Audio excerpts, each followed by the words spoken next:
Alright, so the name of this album is Ralph Stanley and the Clinch Mountain Boys Play Requests. And so it's Ralph Stanley on his own. His career actually lasted, I think, twice as long solo as it did with the Stanley Brothers, but I always think of him as a Stanley brother. So I have this on cassette, which was my preferred medium back in the 80s and 90s. And I got this at the Delano Bluegrass Festival the same time I got Bluegrass Ramble. So it starts off with Man of Constant Sorrow. And I got this tape before Oh Brother Where Art Thou came out. So, but, you know, Man of Constant Sorrow was one of Ralph's songs is before the Stanley Brothers ended. And he was still doing it.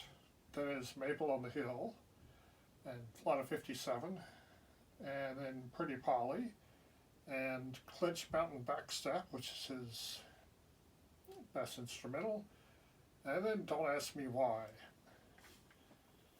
Now, this could be considered a greatest hits of Ralph Stanley, since if it is actual stuff people request a lot from him.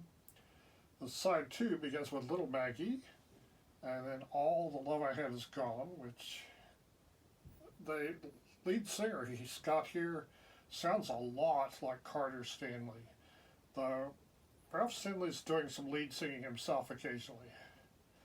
The next song is I Remember Love in My Dreams, then All I Ever Loved Was You, Lisa's Joy is an instrumental, then God Gave You to Me.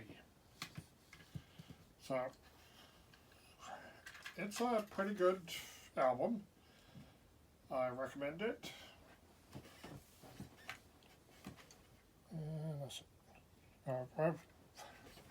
This is kind of short, so while I'm on here, I want to mention that I've noticed that some of my most interesting reviews and shorts, nobody's looking at, or hardly anybody's looking at, so you might want to check out the ones that nobody's looking at, because some of those are more interesting than the ones that lots of people look at. I don't know why that is.